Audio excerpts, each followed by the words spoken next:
o que é a tecnologia que nós viemos conversar, e uma breve sugestão de arquitetura, tá? Eu não consegui me aprofundar muito na questão de configuração, porque acabou ficando muito em cima tempo que eu tive para tratar os dados, tá?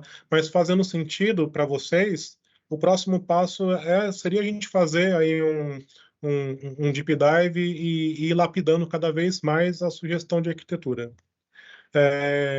Como o próprio Fernando comentou, né, como vocês possuem uma força de trabalho reduzida, a OST também é especializada nisso, em conseguir prover soluções aí como serviço, inclusive na questão do próprio ciclo de vida dos equipamentos. Tá? Existe uma ferramenta na Dell chamada CloudIQ, que ela nos dá esse dashboard baseado na telemetria dos equipamentos.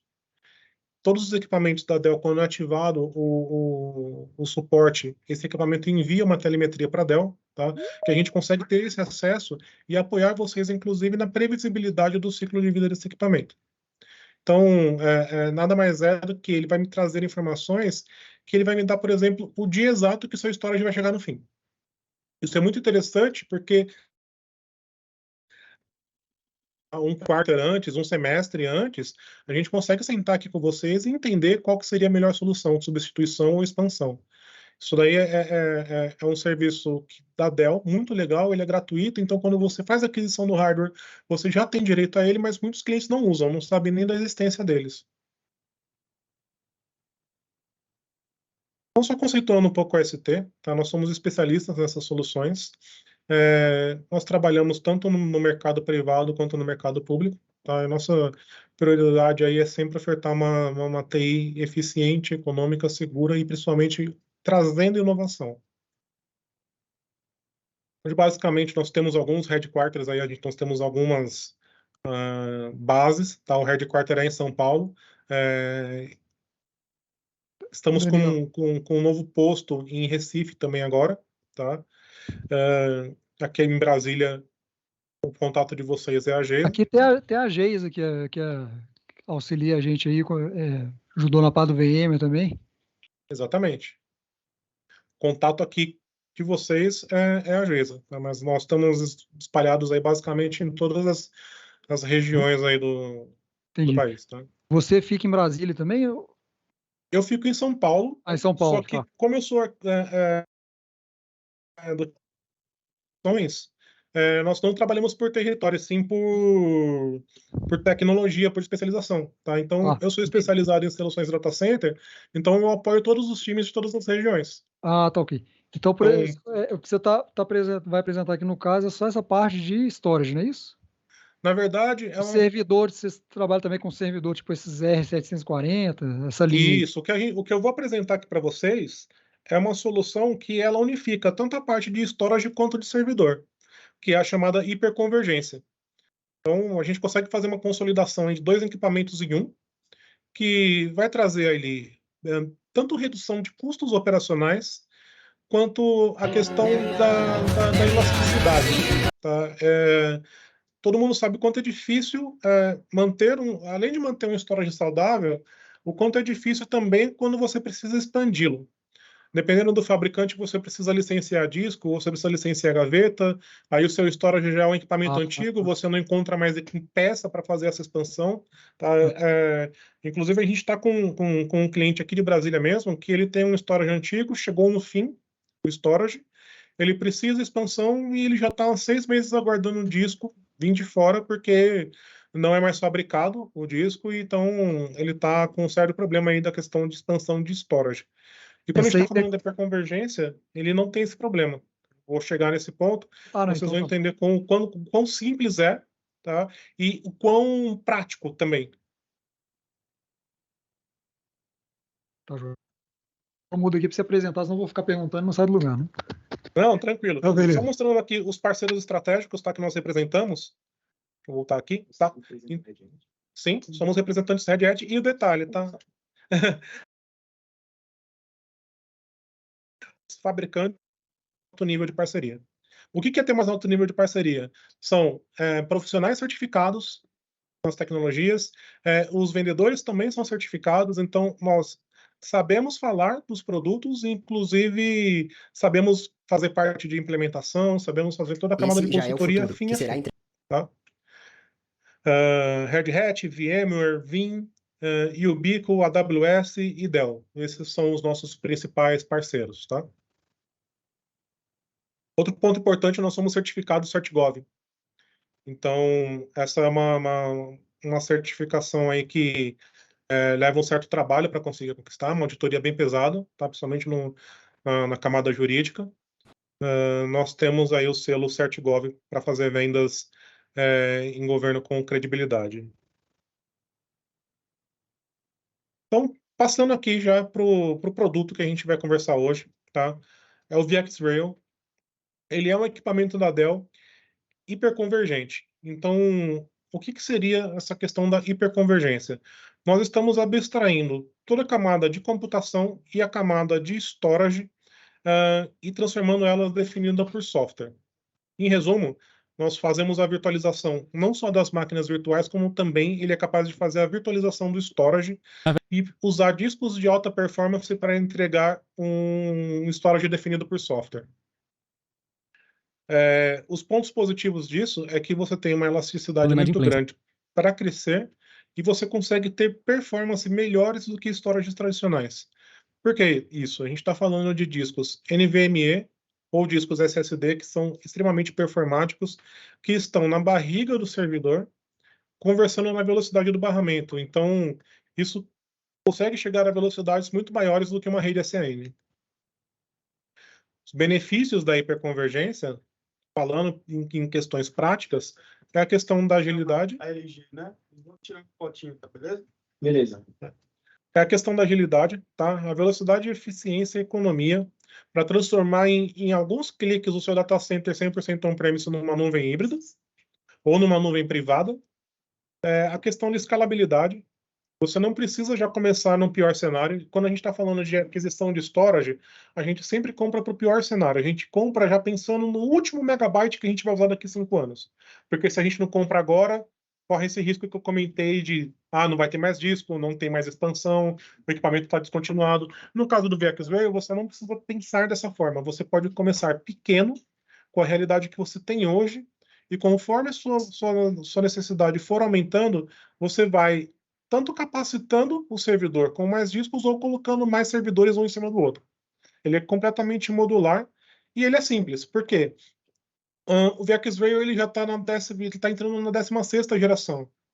Mesmo que eu tivesse um de 13ª geração e comprasse um 16ª geração agora, eles se conhecem e eles se integram. Não existe incompatibilidade entre um VxRail e outro. Falando de questão de cargas de trabalho, hoje já possui uma base de mais de 2.400 clientes, falando aí uma receita de 6 bilhões, já foram vendidos 6 bilhões de dólares em VxRail. Ele tem uma taxa de crescimento de 18%, então a cada ano é vendido mais 18% de VxRail, e ele está trabalhando numa base hoje de 160 mil nodes instalados aí ao redor do mundo, para diferentes tipos de carga de trabalho. Pessoal, qualquer dúvida, tá? É válido que vocês me interrompam a qualquer momento, tá? Porque às vezes eu estou falando uma coisa agora que eu não vou abordar lá na frente. Então faz sentido vocês me pararem assim que vocês tiverem alguma dúvida, tá bom? Consegue trabalhar tanto para a questão de virtualização de desktops, para VDI, inclusive desktops que demandem recursos gráficos, a gente consegue colocar placas NVIDIA aí de vídeo no equipamento. Trabalhar com questões de análise, questões de SAP, tá? O SAP HANA, ele é um cara extremamente consumidor de recurso, então o VxRail, ele é extremamente apto a executar, inclusive ele é homologado para executar SAP HANA. Não é todo equipamento que tem a certificação da SAP para rodar as cargas de trabalho. E hoje, né, o que está mais aí na crista da onda, inteligência artificial e Kubernetes. Esse cara ele consegue trabalhar com todos os sabores possíveis aí de container. Inclusive, muitos players que ofertam soluções, por exemplo, soluções em nuvem, por trás sempre tem um hardware. E muitas das vezes o hardware que está rodando por trás é um VxRail. Tá? o que faz esse cara ser um appliance de hiperconvergência, né? O que é hiperconvergência? Ele tem toda a questão de VMware embarcado, ele tem o vSphere, ele tem o ESXi, ele tem o vCenter próprio dele embarcado. Isso é um ponto interessante para pessoas e times que têm vários clusters que você precisa gerenciar, cada cluster com um vCenter, sendo que cada cluster de VxRail já tem seu próprio vCenter, você não precisa pensar nesse investimento e nesse licenciamento, já começa a te trazer eficiência ali com gestão de licenças. Eu posso ou não embarcar a licença que eu já tenho. Ah, não, hoje eu já tenho um contrato da VMware com o vSphere. Eu posso importar essas licenças para dentro dele, ou não. Ele também já pode vir licenciado com o vSphere, assim como outros produtos da VMware. Por quê? O VxRail ele foi um equipamento projetado a 4 mãos, entre Dell e VMware. Por um determinado tempo, a Dell e a VMware eles foram uma empresa só, debaixo da mesma controladora que se chamava VCE, que englobava a Dell, a VMware e a Cisco. Então, esse equipamento ele foi pensado e desenvolvido nessa época. Tanto que o codinome dele, antes de lançarem o nome VxRail, ele era chamado de VMware Machine. Depois ele foi rebatizado para VxRail. Consigo embarcar soluções da VMware, todas, tá? Eu consigo embarcar soluções de storage definido por software. Então, nada mais que seria abstrair todos os discos que estão embarcados na barriga e criar um grande data store, que todo o gerenciamento dele é feito por software, e também ele trabalha com uma camada de proteção extremamente robusta. A partir do momento que ele mesmo já consegue se proteger, ele tem um recurso chamado Recovery Point for VMs, que ele consegue, se você tiver um storage apartado, fazer cópias dessas máquinas, fazer snapshots aí criptografados e armazenar nesse storage, do ponto que se você perder tudo nele, ele se reconstrói trazendo essa informação dos storages. Então seria como se fosse um DR de uma forma mais simplificada, sem precisar de grandes infraestruturas e estruturas ativo-ativo, ele já consegue fazer de uma forma bem simples, e às vezes isso já atende numa primeira camada esse nível de proteção. Daniel, uma Oi. perguntinha. Essa parte de VM aí muito nos interessa. No updates, sejam elas updates de segurança ou upgrades de versões aí, no caso da VMware, como é que ficaria isso? As updates de segurança eu acredito que sejam coisas tranquilas, né, que a própria Dell aí já forneça através às vezes até do próprio hardware, não sei como é que vai funcionar aí, mas para que isso seja feito. A gente tem muitas updates de segurança aí, até mesmo a cada 15 dias aí da VMware, então é uma luta aqui constante, né? Sim. Tanto para a vCenter como para a XI. Agora, me preocupa a questão, por exemplo, de mudanças de upgrade de versões, né? Então, Certo. corre o risco, por exemplo, de eu ter um hardware desse e vai chegar um momento que vou ter uma determinada versão do VMware que não atende mais esse hardware? Como é que funciona isso? Não. Eu te digo o seguinte, tá? O VxRail, ele chegou no Brasil na 14ª geração, que seria mais ou menos o equivalente à família Dell 740, tá? Hoje, não existe nenhuma incompatibilidade de nenhuma versão de VMware com o equipamento. E acredito que não vai ter. Porque como ele trabalha de uma forma sincronizada com as atualizações do VMware, quando esse equipamento deixar de ser compatível com a versão mais atual dos produtos VMware, ele já vai estar com o ciclo de vida dele. Então ele já vai estar em end of support, que aí é o momento de fazer a substituição dele.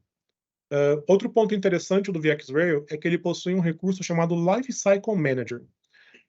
O Lifecycle Manager, ele é o cara responsável pela automação do ciclo de vida das atualizações. O que isso quer dizer? Tem um time na Dell de engenharia que faz toda a homologação das atualizações, tanto dos firmwares, que parte desde o firmware do VxRail, desde a BIOS dele, até o vSphere, o vCenter, as soluções da VMware. A partir do momento que é feita essa homologação, ele mesmo se auto-atualiza. Tá? Ele tem essa inteligência para ele fazer essa auto-atualização, assim como hoje um recurso em cloud faz. Tá? Se a gente for passar, por exemplo, para o VMC na AWS, tá? Que seria a nuvem híbrida da VMware na AWS. Ele se auto-atualiza sozinho de uma forma autônoma. O VxRail trabalha dessa forma também. Tá? Evidentemente, desde que tudo esteja configurado e liberado, tá? A gente consegue chegar nesse nível de automação que ele se atualiza sozinho. Ah, não, eu tenho uma área de homologação aqui dentro, eu preciso testar antes. Tudo bem, a gente vai fazendo esse ajuste conforme a política de cada lugar, ele é feita essa atualização. Mas a atualização dele, da forma mais manual possível, são 3 cliques. Ele identificou que encontrou o update, ele já fez o download desse update numa área específica dele, e ele fica só aguardando a aprovação e a implementação. Tá? Que daí ele evacua um nó, coloca em modo de manutenção, atualiza, tira do modo de manutenção e o DRS faz a distribuição novamente das máquinas virtuais entre os nós para ter o balanceamento ali, tudo dentro dos parâmetros. Né? Dessa forma que o VxRail aí essa questão de agilidade, em pensar que em outras formas você precisa ter todo esse trabalho de pesquisar o boletim, de ver se saiu o boletim de segurança, qual que é a atualização, será que é compatível com o meu hardware. Nesse ponto aí, o VxRail ele já dá conta disso daí, fazer toda essa homologação sozinho, tá? Daniel, eu teria, então, direito, eu adquirindo aí o VxRail, eu teria direito a todas, no caso, a todas as upgrades de versões do VMware até o fim do ciclo de vida deste hardware, né? Exatamente. Assim, ó, Tá, duas entendi. modalidades de você contratar VMware, tá? Na modalidade tradicional, na modalidade open, que se você, enquanto você mantém o seu contrato ativo, o seu contrato de suporte ativo na VMware, você tem direito a fazer todas as atualizações. Vamos supor, você comprou lá o VMware, o vSphere 6.5, e todo ano você renova o seu contrato de suporte lá. Já estamos no VMware 8. Você pode fazer o download do VMware 8 e atualizar o seu ecossistema. Pode ser que dê mais trabalho ou não, porque você tem um parque de hardware muito diversificado? Sim, mas você pode. Agora, um outro cenário. Não, eu não fiz uma renovação do meu VMware, eu teria que fazer uma aquisição nova. A gente pode colocar embarcado no appliance todas as soluções VMware e eles são amarrados a esse hardware. É o famoso OEM. Então, o software nasce e morre com o hardware. Quando acabar o ciclo de vida desse hardware, também acabou o ciclo de vida todo do software que está embarcado nele. É uma modalidade que o custo acaba saindo menor em relação ao licenciamento VMware, e você concentra também toda a parte de suporte e de acionamento, tanto para hardware quanto para software, num único 0800. Quem te atende fim a fim é a Dell. Ah, e deu problema no meu vCenter, 0800 da Dell. Deu problema no meu disco, 0800 da Dell. Que, na verdade, vocês não precisam nem fazer essa movimentação de ligar no 0800. Por quê? A Dell ela possui um suporte proativo. Então, por meio dessa telemetria, que a gente tem acesso para acompanhar o ciclo de vida do hardware, a gente também consegue acompanhar problema. Então, dependendo do alarme que é gerado, a Dell já dispara um engenheiro com equipamento de substituição para o seu data center antes mesmo de alarmar, às vezes, na sua monitoração. A própria telemetria já abriu um chamado na Dell para fazer a substituição desse componente. Beleza, André. Obrigado. Então, quando a gente estava André, não, comentando, Daniel, né? perdão, Daniel. Daniel, tô te chamando de André, perdão.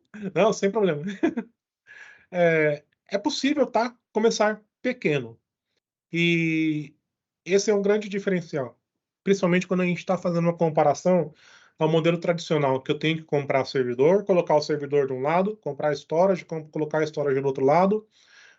Aqui, como é tudo uma coisa só, qual que é a minha previsão para crescimento daqui 3 anos? Não sei. Qual que é a previsão para crescimento daqui 1 ano? Eu sei. Eu vou crescer, eu vou chegar até 200 tera. Não, legal. 200 tera, então, são 3 appliancezinhos aqui, como está mostrando na ilustração. E quando eu precisar demandar mais, aí a gente vê o que faz. Perfeito. Então, eu entendi que eu tive um crescimento de 200 para 300. E vocês conversaram com a gente, o que a gente recomendou seria, compre mais um appliance.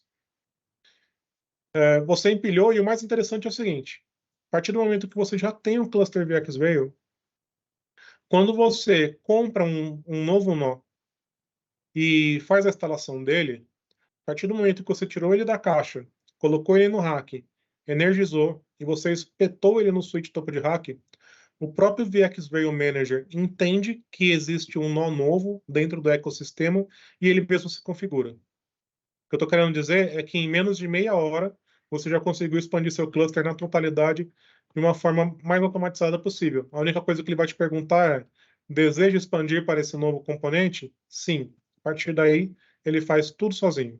O máximo que ele vai te perguntar, se você já não tem parametrizado isso, que você também pode ter, vai te pedir IPs. Mas você já pode deixar alguns pools de IPs ali falando, ó, quando aparecer um nó novo, use desse pool aqui.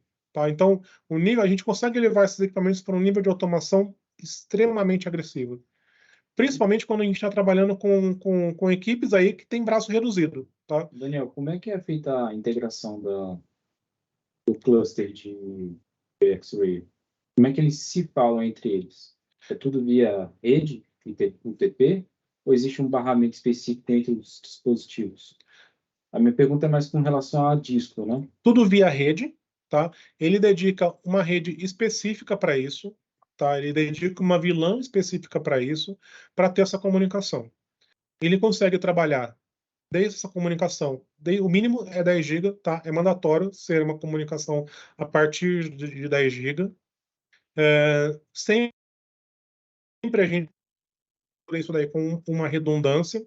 Então, no topo do rack ali, a gente recomenda ter 2 switches e a gente faz a distribuição ali de uma perninha para cada lado, partindo de, se for rede 10 GB, 4 portas, se for rede 25 ou rede 100, 2 portas. Tá? O que eu costumo hoje, tá, para a realidade aqui até março de 2023 no Brasil, nós colocamos 8 portas de 10 GB SFP+. Tá?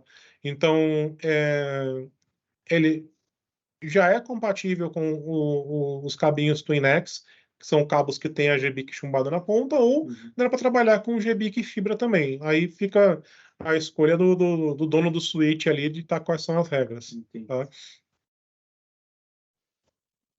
Trabalha com uma comunicação extremamente otimizada. Por quê? Ele sempre vai priorizar que o dado que a VM vai estar consumindo vai estar no mesmo nó que a máquina virtual. Fora que ele replica entre todos os nós as informações dessas máquinas. Então, no caso de eu perder um nó, ele consegue se reconstruir para no tempo de um boot, não tem downtime da máquina de minutos, não, é o tempo de um boot, enquanto a máquina está botando outro nó, informação de novo consolidada. Então, o nível de disponibilidade dele é de 9 noves depois da vírgula. Só recapitulando aqui, então, para expandir, eu posso colocar mais um nó em cima, ou no caso, se eu já tenho uma quantidade de nós e eles estão pouco populados, eu posso colocar mais discos, eu posso colocar mais memória, e até mesmo se são nós monoprocessados, eu posso colocar mais processador. Hoje, com a família Platinum de terceira geração da Intel, é muito comum configurações de 128. E o que você ganha com isso? Você paga menos licenciamento de VMware, você paga menos licenciamento de Microsoft, porque você está considerando menos sockets. Tudo que é licenciado por socket, aí backup, etc., você está concentrando em menos socket, porém você está dando uma capacidade ali do que muita máquina precisaria de 4 para fazer. É arquitetura Intel? É arquitetura Intel e também tem arquitetura AMD, né? Porque a AMD está trabalhando com uns processadores que já estão chegando a 256 cores. Então, para algumas demandas específicas, existem sim modelos da AMD para fazer a oferta. Eu diria que são demandas extremamente específicas, porque neste caso, ao contrário do mercado de desktop, o processador AMD para servidor ele é extremamente mais caro do que o Intel. Então, acaba sendo um estudo que a gente faz a partir do momento que o Intel não consegue mais entregar ou precisa de muito mais para entregar, para a gente posicionar um AMD, senão financeiramente não faz sentido.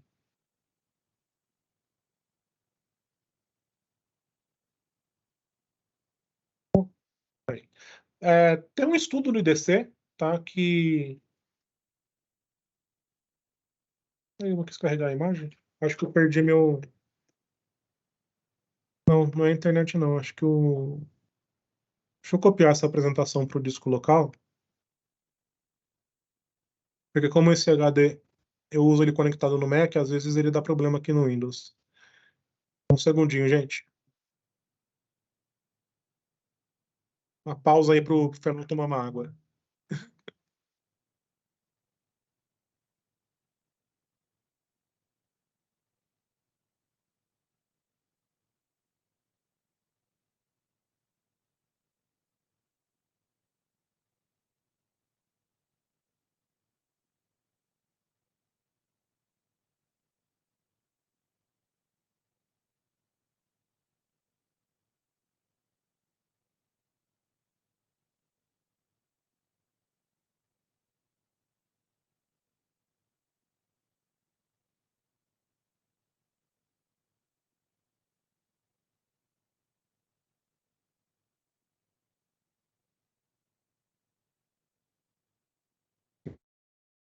Voltando, né? A gente já retoma aqui com a apresentação.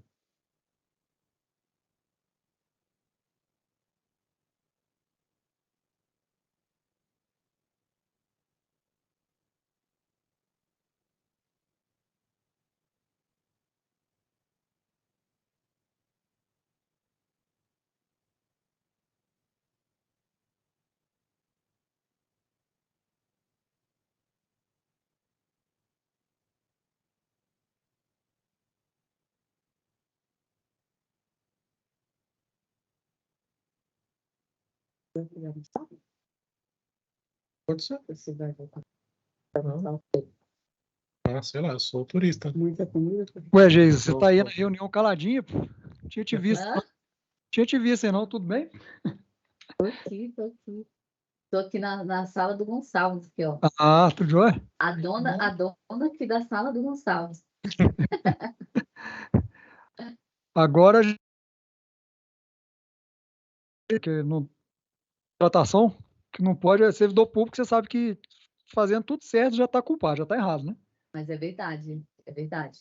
Tem, em período de contratação tem que Período de contratação a gente não se fala, né? formalizar né, as conversas e reuniões, mas acabou agora, pode falar à vontade, pode conversar à vontade.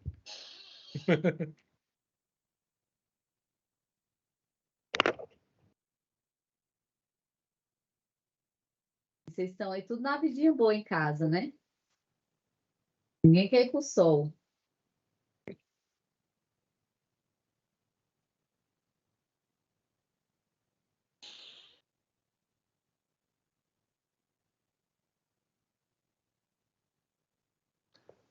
Olha, eu acho que é mais quente em casa do que aí, viu? A vida boa tá aí, né? Aqui não.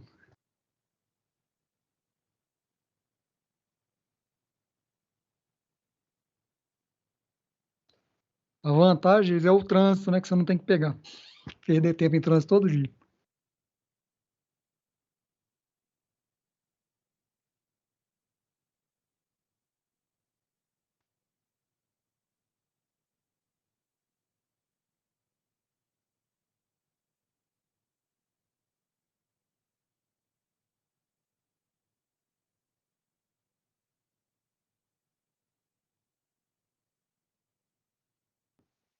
É que até mesmo para atualizar ele de um hardware para o outro, é extremamente tranquilo.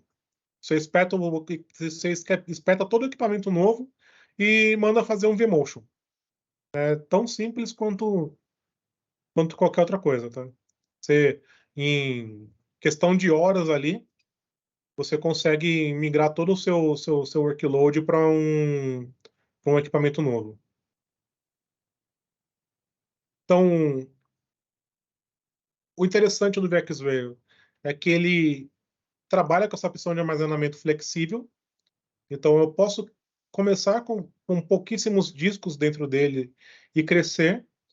Ele tem uma gama extremamente grande também da questão de discos, que ele parte ali de um SSD de 400 GB até dispositivos NVMe de 15 TB, dispositivos NVMe que já são aqueles SSD que são auto-encriptados. Então, você já trabalha em um ambiente criptografado, o que para governo faz muito sentido. Governo acaba sendo, infelizmente, um alvo muito grande aí de cyberataques, essas coisas assim. Então esse cara ele já começa a trabalhar, já consegue trabalhar nativamente criptografado. Ele consegue trabalhar com escala simétrica. O que é escala simétrica? Hoje eu tenho equipamentos grandes, eu preciso de uma demanda, só que vai crescer pouco. Eu consigo colocar equipamentos menores e trabalhar dentro do mesmo ecossistema. Então, ele tem essa questão do Life Cycle Management, que ele mesmo consegue gerenciar o ciclo de vida dele e atualização de todos os softwares ali, tanto os softwares Dell quanto os softwares VMware que estão embarcados neles. E é um recurso também muito interessante que vocês conseguem usar tanto para um lado quanto para o outro, chamado um recurso chamado HCI Mesh. O que esse cara faz? Bom, nesses appliances aí, nós construímos um cluster. Logo, eu tenho também um storage definido por software que está ali rodando, que é o vSAN da VMware. Eu estou com sobra de recursos. Comprei esperando algumas demandas que não vieram, eu estou com recurso sobrando lá. E tem uma outra demanda lá, vamos supor, eu tenho um banco de dados lá, eu tenho um SQL, eu tenho um Oracle, eu tenho qualquer coisa lá que está rodando num outro cluster, ou está rodando até mesmo um bare metal. Eu consigo fazer esse cara ser um storage e fornecer uma LUN para esse outro dispositivo. Então, eu consigo fazer ali um iSCSI, eu consigo criar um IQN para eu emprestar recurso de armazenamento para qualquer outro dispositivo. Eu tenho uma máquina lá, um SQL que roda standalone, e eu preciso entregar um banco de dados de 10 TB, eu não tenho 10 TB naquela máquina. Eu posso criar aqui uma LUN de 10 TB e entregar para essa máquina física. Esse é o HCI Mesh. E ao contrário também é a mesma coisa. Eu tenho um storage aqui parrudo e que, por alguma questão, ele tem que ser dedicado para um banco de dados, coisa assim. Ele consegue chegar nesse storage e também consumir. Então, ele não é um dispositivo fechado, travado. Ele consegue tanto fornecer volumetria quanto pegar volumetria emprestada também. Ele falaria, por exemplo, de SAN. Eu poderia colocar ele para consumir do meu storage atual, por exemplo, uma rede SAN. Rede SAN não. Seria possível. Consegue, na verdade consegue, porque eu consigo colocar um dispositivo HBA nele. Vai colocar HBAs. Né? Consigo colocar HBAs. Não é usual, tá? Até mesmo porque eu consigo escalar esse cara até mesmo mais do que muito storage. Mas se, por exemplo, você tem hoje uma rede SAN que tem volumetria lá, ele consegue consumir. Dessa questão do consumir, ele vai ter muito mais performance no armazenamento interno dele do que no externo, né? Até mesmo porque a rede SAN, hoje ela é limitada a 32 GB, né? E quando a gente está falando internamente, ele consegue trabalhar internamente na velocidade do barramento ali, que é muito maior do que até mesmo uma rede SAN de 32 GB. Mas ele consegue sim, tá? Então teve um estudo no IDC para medir como que estava a satisfação dos clientes, em geral, com o VxRail, tá? Então, eles entrevistaram 10 clientes de segmentos de empresas que partiam de 100 milhões a 15 bilhões ao redor do mundo, e o que eles conseguiram perceber, eles conseguiram observar, é que essas empresas tiveram, numa média, 72% na redução de custo operacional, com relação à perda de produtividade de equipe de TI, inatividade em tempo não planejado. O que isso quer dizer? Ele quebra 72% menos do que qualquer outra coisa relacionada a data center.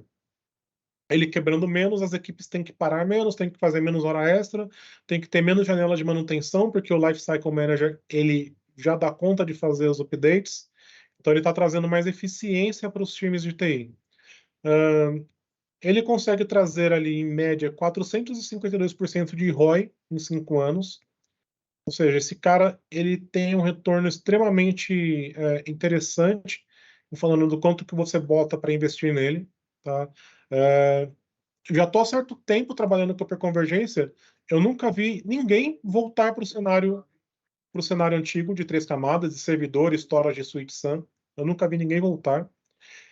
Porém, eu já vi pessoas irem para a nuvem, abandonar a hiperconvergência, vai para a nuvem e em pouco tempo sair da nuvem e voltar para a hiperconvergência. Questão de custo. Tá? Esse cara, pelo fato que ele quebra menos, você consegue fazer ali ambientes híbridos, mesclando gerações. Quando você precisa expandir a parte de armazenamento, você não tem todas as burocracias de lidar com storage, licenciamento de gaveta, discos específicos. E o payback dele é em 10 meses. Ou seja, em 10 meses ele já está pago. Você faz um contrato dele de suporte para 5 anos, porém, em 10 meses você já pagou ele, e dali para frente é saves de questão de infraestrutura. Aí mostrando um pouquinho da questão da operação, né, da questão de agilidade. Oi?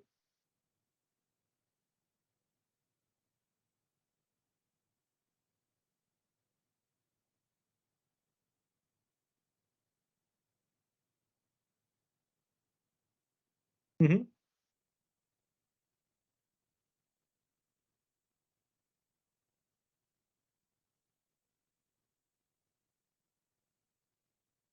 Eu diria que ele é de...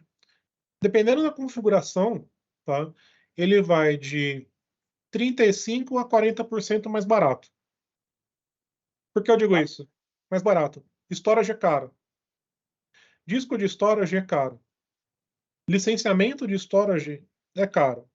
Não sei se vocês têm NetApp aqui, mas a NetApp o pessoal lá te cobra até para dar bom dia. Então, quando você precisa fazer atualização do ONTAP, você tem que licenciar. Se você tem que fazer uma expansão de uma gaveta, você tem que licenciar o volume, a gaveta e o disco. A mesma coisa a questão do suporte. Se você tem que expandir controladora, você tem que pagar por isso. No VxRail, isso daí já está tudo virtualizado, ele já está todo consolidado. Se eu preciso comprar disco, é disco de PowerEdge.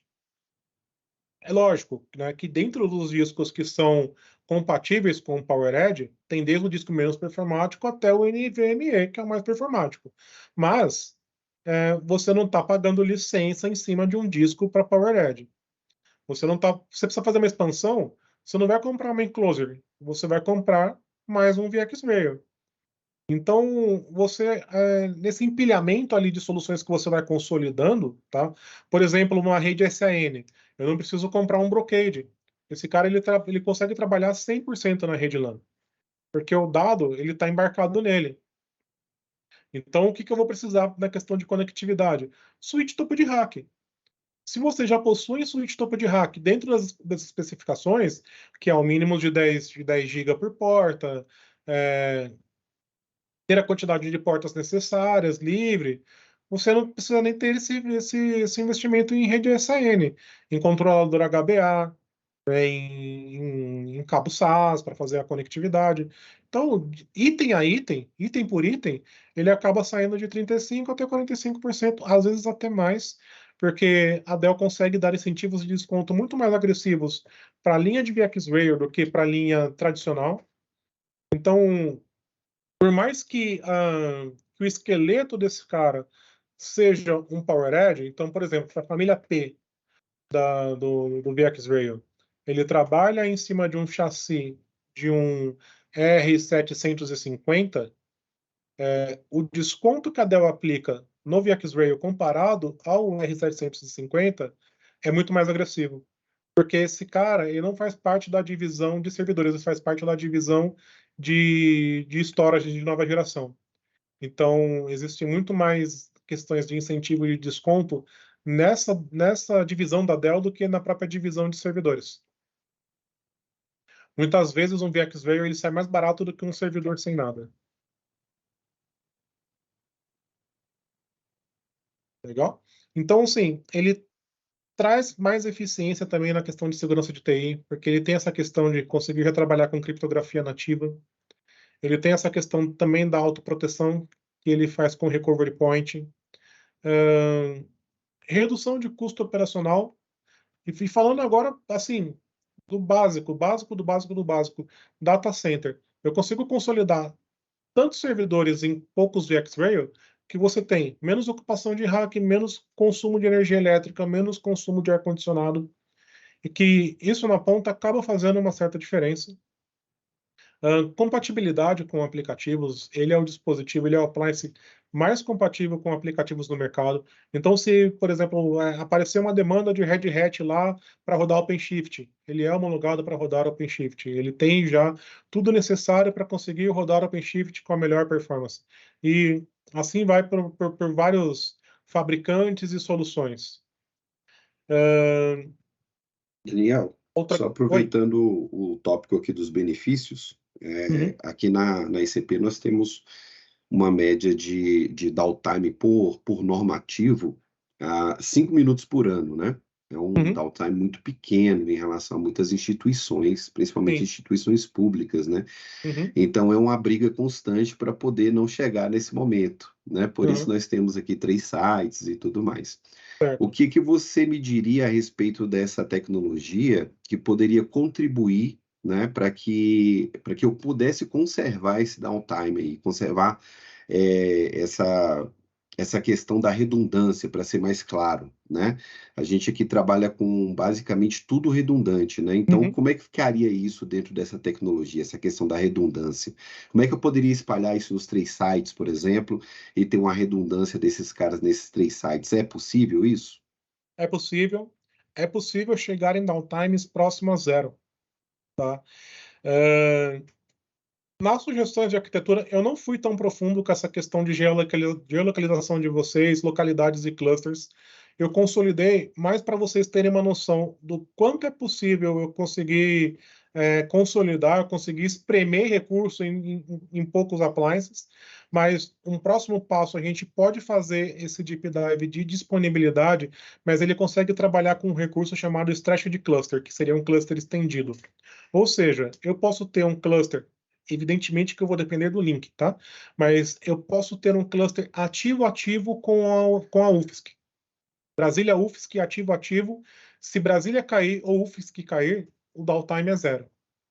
Porque como ele está ativo-ativo, ele tem uma replicação síncrona que basicamente, o tempo que você tem de downtime é mais ou menos o tempo do balanceador fazer, dado o witness, ter essa percepção, que isso aí gira na casa de milissegundos, e fazer a virada do data center. Então, em questão de disponibilidade, o VxRail, ele é, sem sombra de dúvida, o equipamento que consegue entregar o menor downtime do mercado. É a tal das 9 casas depois da vírgula.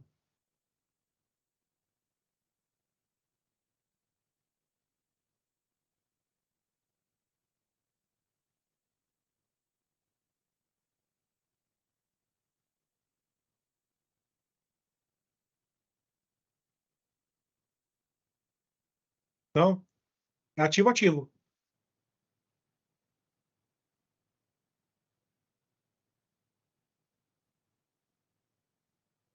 Isso.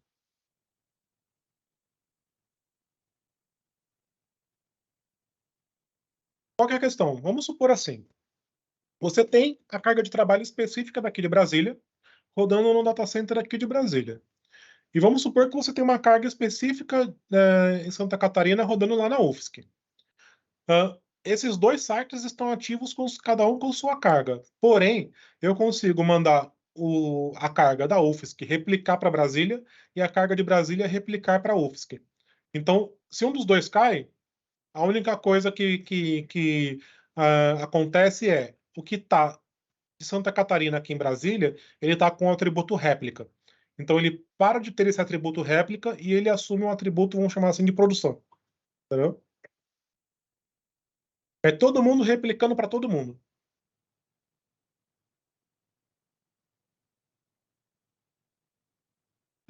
Isso acaba sendo bastante usual, tá? Então, hoje, um esquema ativo passivo, você está jogando dinheiro no lixo em uma ponta. Porque você comprou um hardware parrudo, você comprou um hardware performático que está dormindo. Por que fazer isso se eu posso estar aproveitando esse hardware com recursos? Então, eu rodo cargas de trabalho nele, e recebo réplicas do outro site, a ponto que se qualquer um dos lados caírem, o outro assume ali no menor tempo possível. O único pré-requisito para isso daí funcionar, tá, é ter uma baixa latência entre os dois sites. Então teria que ser um link com uma latência menor do que 10 milissegundos. Hoje isso daí é 100% plausível, tá? Ter esse tipo de link. E você precisa de um witness. Então você precisa ter um agente fora, que isso daí pode estar até numa nuvem qualquer, que é um appliancezinho que fica olhando os dois ecossistemas e fica trocando metadados. A hora que ele percebe que um metadado parou de responder, ele já entende o que está acontecendo e ativa todo o outro como uma produção 100%. Isso funciona bem, tá? Esse daí é o princípio das zonas de disponibilidade das nuvens. Então, quando você fala assim, não, a Azure tem 3 regiões lá em São Paulo, é exatamente isso que está acontecendo, tá? É cluster estendido entre 3 regiões. A Microsoft usa a solução da VMware para isso. Por baixo do Azure está rodando o ESX e o vSAN, e o vSAN que ele é responsável por fazer isso daí. Então, a única coisa é fazer menor escala dentro, hoje em dia a gente chama de nuvem privada, dentro da nuvem privada de vocês, tá? Então, é extremamente tranquilo de se realizar isso daí. Então, assim, eu fiz 2 sugestões de arquitetura, só que sem entrar no detalhe da especificidade de vocês. Então, eu considerei data center de Brasília, o que está rodando na data center de Brasília, data center de Santa Catarina, o que está rodando lá, só para ter mais ou menos uma noção. Se fosse juntar tudo que tem aqui em Brasília, eu sei que vocês têm clusters distintos, mas que às vezes também faz sentido, no lugar de eu segregar isso fisicamente, eu segregar logicamente, e dentro do meu cluster lá no VMware, fazer resource pools. Por quê? Eu consigo fazer mais com menos. O VxRay, ele parte de uma regrinha que eu preciso ter no mínimo 3 nós para conseguir garantir alta disponibilidade. Sendo que desses 3 nós, eu consigo ter a perda de um nó. Então ele sempre trabalha no mínimo com um fator de tolerância de 1. Eu perdi um nó, nada acontece. Então, cada vez que eu crio um cluster, eu preciso ter pelo menos 3 nós. Se eu crio um cluster só e separo eles logicamente, eu não tenho que seguir essa regra, tá? Então, falando aqui do data center de Brasília, que a gente está considerando aí é uma modernização, tá? Para rodar VMs de uma forma genérica. Eu não estou considerando aqui que vai estar rodando algum produto TOTOS, algum produto Oracle, que tem essa demanda específica, às vezes, que a gente mexe ali com o tamanho de bloco de disco, com o tamanho de processador, por causa de licenciamento Oracle, essas coisas. Não, estou considerando VMs normais, tá? Como eu disse, é só uma introdução. Depois a gente vai no deep dive. Então, eu estou considerando ali workloads com blocos de 4K, identifiquei 268 VMs, tá? Considerei que cada VM está fazendo 80 IOPS, mais ou menos 700 GB ali de volumetria, 6 vCPUs para cada VM, 4 vCPUs por core, uma média de 9 GB de RAM e 70% de leitura. O básico, tá? Isso daí é o que 90% dos data centers estão rodando. Nada de diferente aqui para vocês. Então, levei em conta algumas premissas, tá? Cada vCPU vai ser igual um core físico. Então, deu no total ali de 21.400 IOPS e mais ou menos 184 terabytes. Ele trabalha com base 6, se eu não me engano, tá? Então ele é diferente ali do base 10, do Tera, mas é muito próximo, dá uma variação ali uns 5% ali de 1 terabyte para 1 terabyte, tá? E a gente está falando de 405 cores. mais ou menos 2.4 tera de RAM. Isso é o requerido, tá? Então, a demanda atual de vocês está pedindo isso para o meu equipamento. E aí, o que a gente identificou? Que dentro do ecossistema do VxRail, o hardware mais acertado para esse caso é o E660N.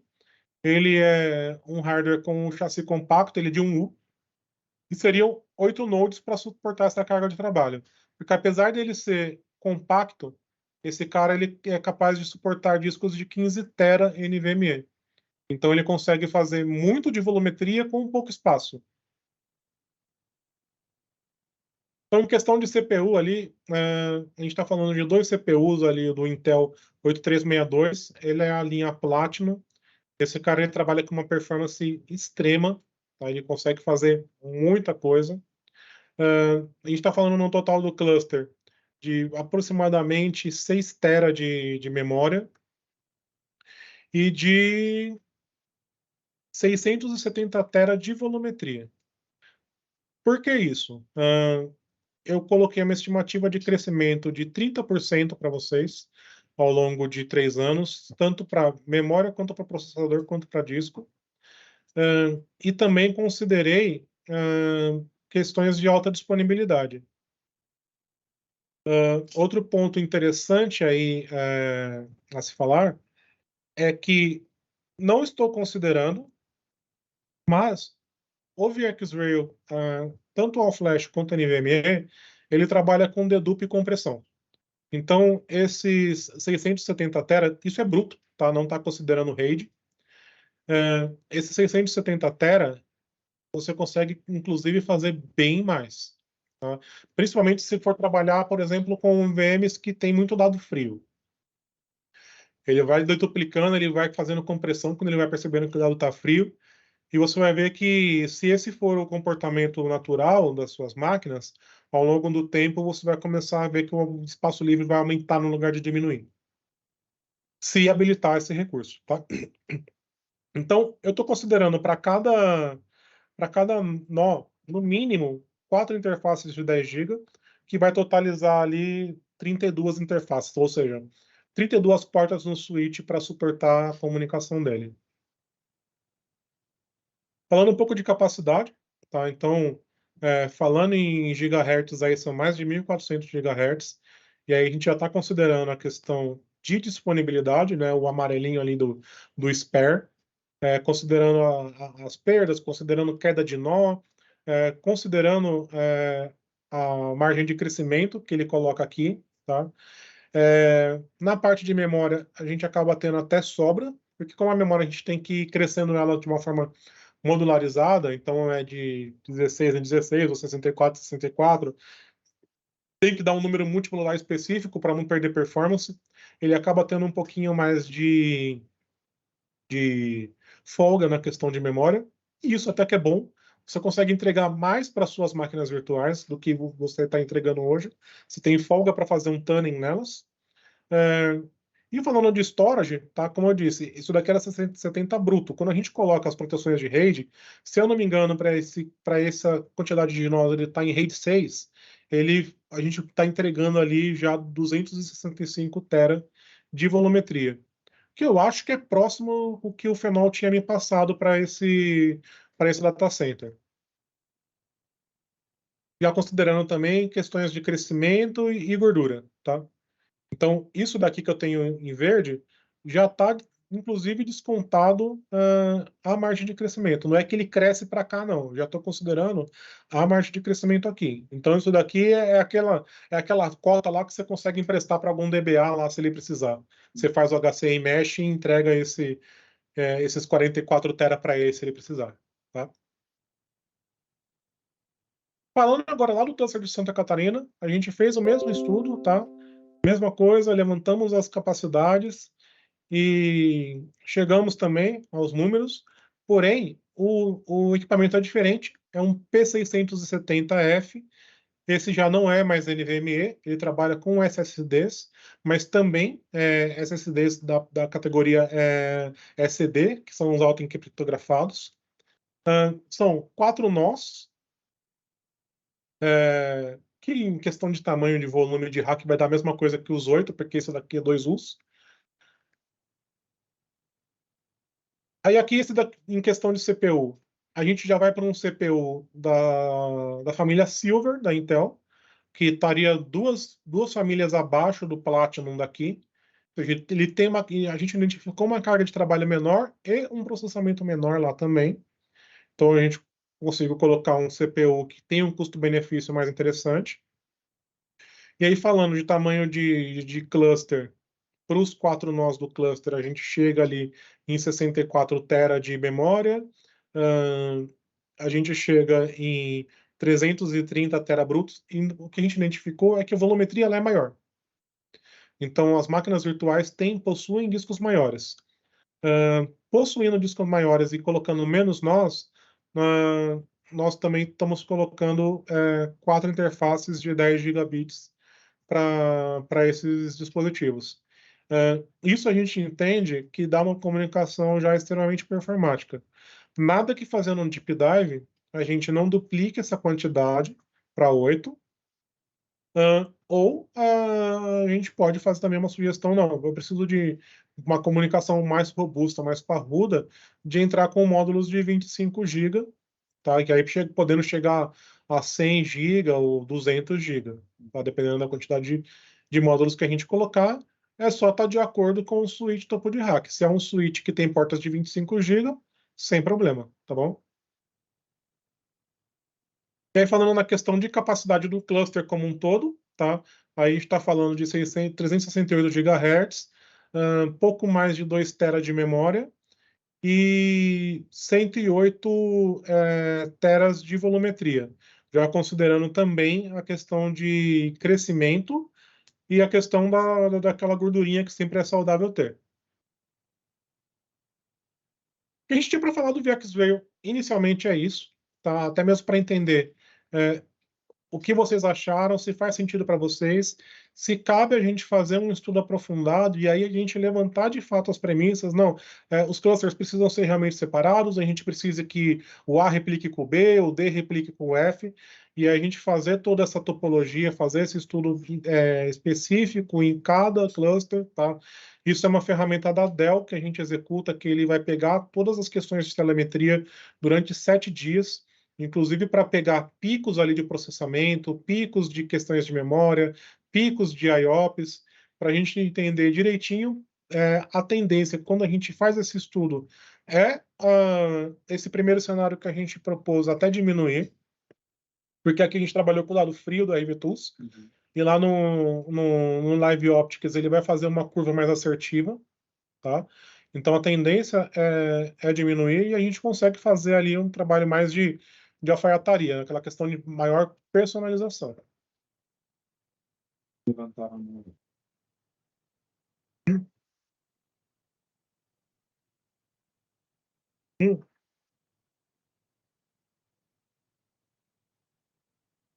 Tá bom.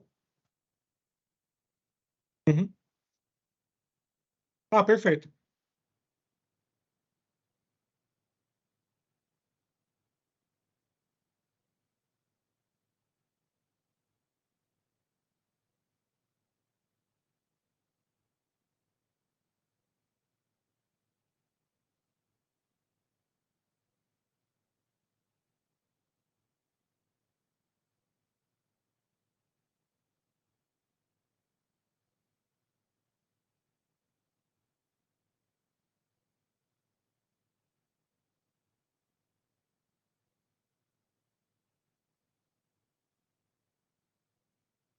Uhum.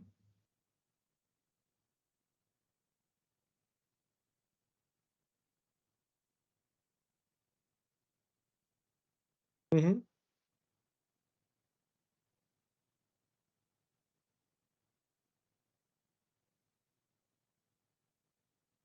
Uhum.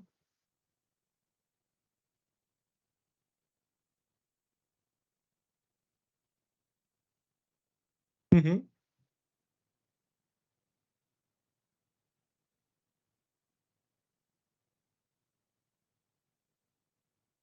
Sim.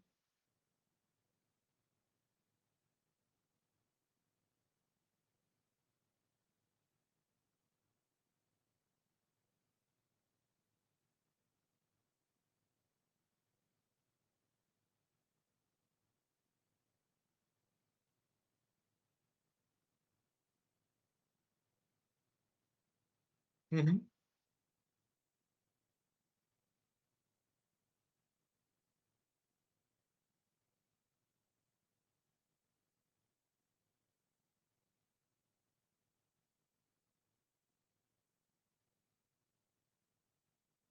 Tá.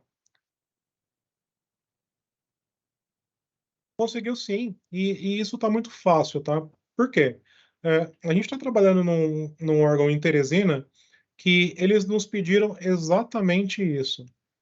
E a carga de trabalho é muito parecida e a gente está preparando uma ata exatamente desta forma. Uma configuração mínima inicial e depois as expansões para ele comprar de forma granular, da forma que ele achar melhor. Então, nessa questão das expansões, a gente tem lá nessa ata, desde os nós até, por exemplo, as questões de backup, de software. Então, ele vai granularmente aderindo conforme a necessidade dele. Ele está partindo de um cenário inicial ali, começando de 4 nós, e ali pode chegar até, se eu não me engano, 12, tá? Que ele pode ir depois comprando conforme o crescimento dele. Então, é tranquilo e é extremamente usual, tá? Esse modelo. A gente pode fazer depois também, como você comentou da questão da coexistência, a gente sentar, tá? E eu com o configurador aberto e juntos a gente identificando o que que a gente precisa, o que que é passível hoje, tá? De sair do equipamento antigo para um novo e o que vai manter no antigo, que daí também a gente consegue reduzir configuração. Então, hoje a gente está falando de 100%, mas lá no meu configurador eu posso falar assim, não, eu quero começar com 30%. O que que é possível começar aqui com 30%? E aí ele vai me dando sugestões e a gente vai vendo o que que vai fazendo mais sentido. Quanto mais assim a gente tiver interação para trabalhar junto nisso daí, melhor vai ser a solução na ponta, tá?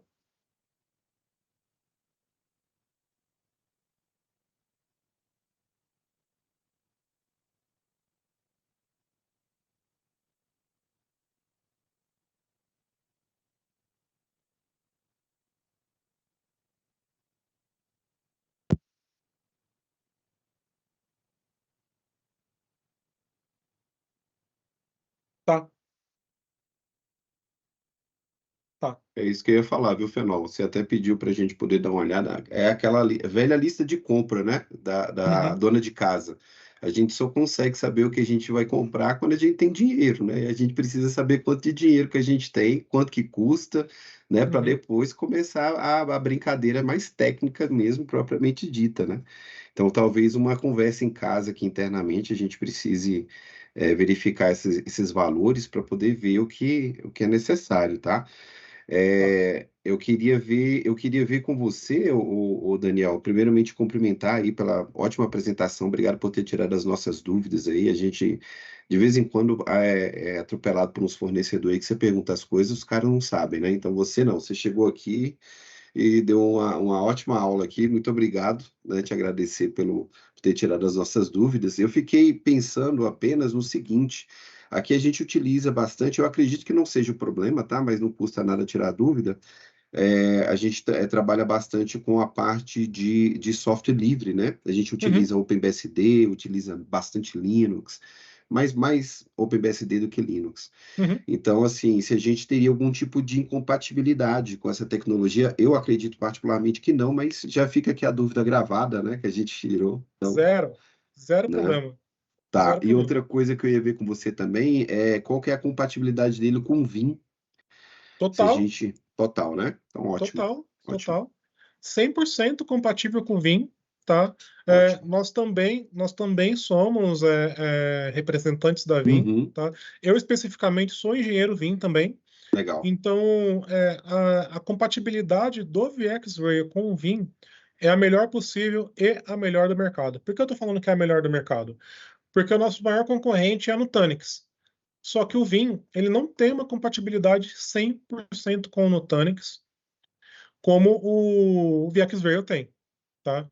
Então, tanto em questões ali de performance, da questão de replicação, da questão de ser de fato ageless, ou seja, está completamente livre da necessidade de um agente para você conseguir fazer o backup, tá bom? Então, o melhor dos mundos, quando a gente pega um projeto de Vim, é o cliente já ter um VxRail, inclusive questões Legal. de implementação, tá bom? É, Daniel, você pode mandar essas informações para a gente por e-mail, dessa questão de compatibilidade com o Vim? Consigo. Inclusive, Exatamente isso aí que é eu muito tenho importante. Na material hora que a dos gente vai dois montar um lados, tá? estudo, assim, ó, qual é a vantagem né? O que é uma solução dessa precisa ter para ser compatível com o Vim? Tá, não, perfeito. Assim, eu tenho bastante material, tá? Tanto da Dell quanto da Vim, falando aí da compatibilidade dos produtos, tá? Vou mandar essa apresentação que eu fiz aqui para vocês também.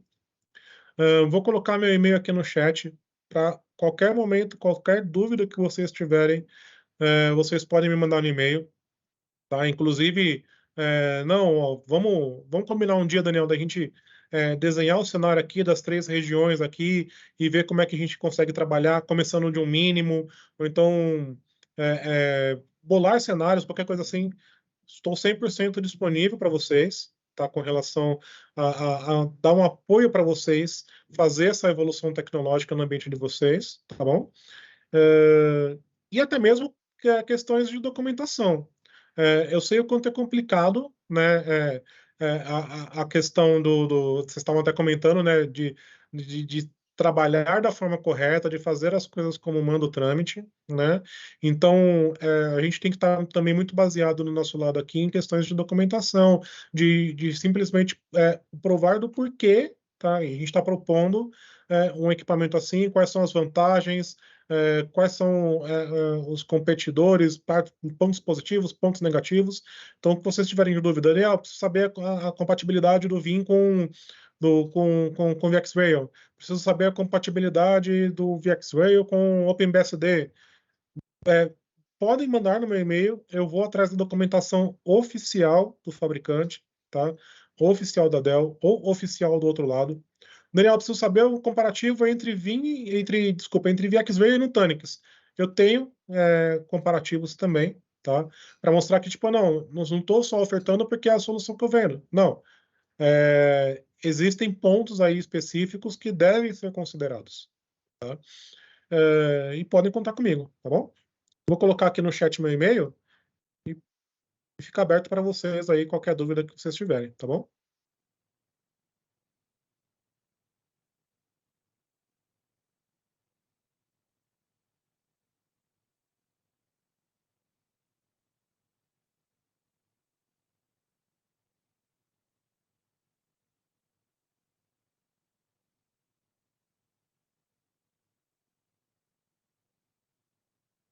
Uhum.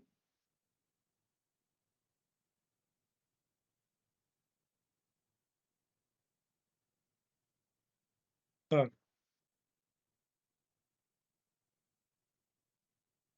sim.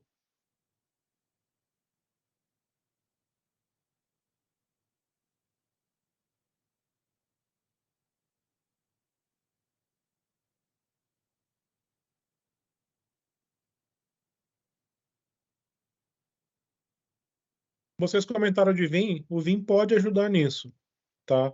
Então, no lugar de eu fazer um cluster estendido, a gente consegue fazer um cluster estendido aí, mas dentro, tá, da limitação de infraestrutura. E o que seria isso?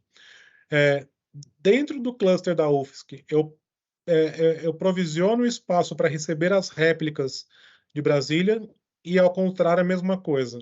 E aí o Vim trata de fazer a replicação assíncrona disso. Ele seria um ativo-ativo, porém você teria um RTO um pouco maior. Por que eu teria um RTO um pouco maior? Porque seria o tempo do boot da máquina.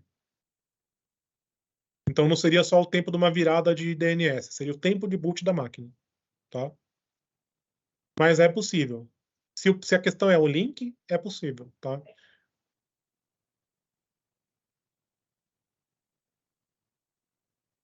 Também, também.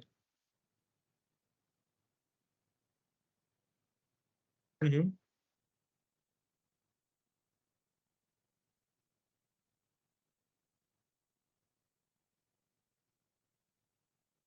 Também. Sempre lembrando, tá? Afinal, quando você pensar num cluster de hiperconvergência, o número de partida dele são 3, por questão da alta disponibilidade, tá bom?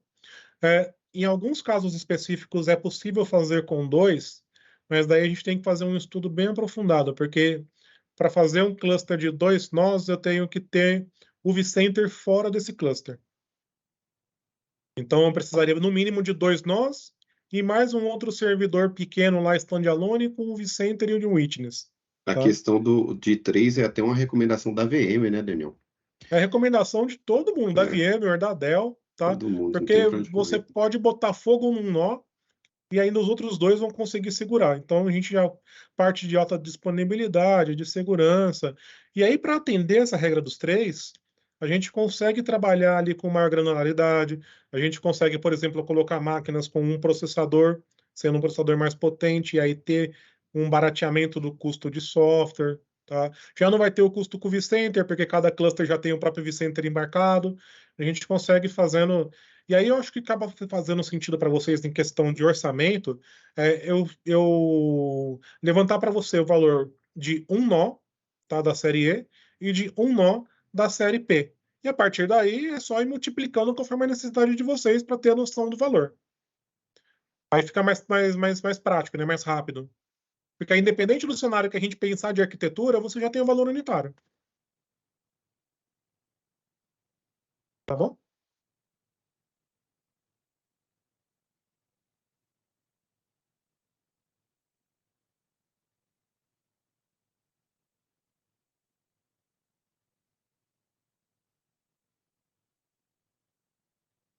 Uhum,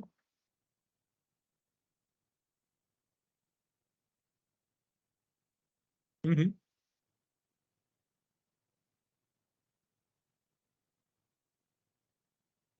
Sim. Sempre lembrando que dá para fazer essa separação lógica, tá? Inclusive com segregação total ali dos administradores. O administrador de um consegue só enxergar um resource pool, o administrador do outro só de outro. A gente não pode. Não Por pode? normativa, a gente não pode compartilhar. Entendeu? Ah, entendi. Tem que ter segregação física mesmo. Entendi. Nesse caso, gente, eu acho que faria sentido, de repente, assim, 3 nós no menor, na melhor consolidação possível, tá? Então, eu já penso num cenário ali, 3 nós com um processador, dando conta do processamento sempre, mas o que a gente ganha ali no custo-benefício, os 3 nós equivaleriam a 2 nós, entendeu? E aí vocês conseguem trabalhar dessa forma, tá bom?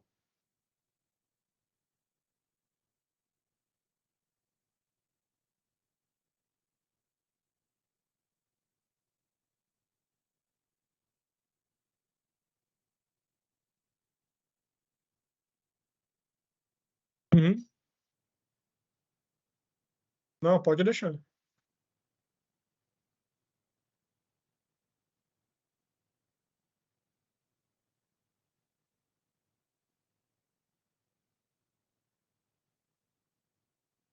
Geisa Vai sim, sempre, Reinaldo. já tem Obrigada, então. alguns anos aqui, antes de mim, até a parceria dela aqui com o ITI, sempre que a gente precisa, às vezes a gente está no sufoco aqui, liga para a Geisa, eu já liguei para a Geisa várias vezes aqui no sufoco, e assim, a gente sempre está agradecendo ela pela parceria, sempre está trazendo pessoas aqui muito capacitadas, até hoje nossas experiências aqui com a empresa têm sido ótimas, mas aí agradecer mais uma vez a Geisa aí, viu, Geisa? Conte conosco também. Perfeito. Obrigada, pessoal. A gente está à disposição. A gente vai passar esses documentos. Depois o Dani me passa aqui, eu compartilho com vocês. E vamos seguindo aí nesse tema, né? Para a gente ver o que é melhor, a gente monta. Questão de orçamento, a gente adapta, né? Faz ambiente menor, a gente consegue ir trabalhando e montando essas previsões para vocês, tá? E aí também de repente, vocês podem pensar também na questão do VMware, para que facilite também a vida de vocês, que eu sei como bate cabeça aqui com o VMware, né? Na questão de contratações. Mas é isso, pessoal. Obrigada. Fenol, não tem problema não. O que importa é dar certo, remoto ou semipresencial, híbrido. O que importa é chegar no final aí, tá? Então, obrigada, pessoal, mais uma vez, até por terem lembrado da gente também. Obrigado, gente. Bom almoço.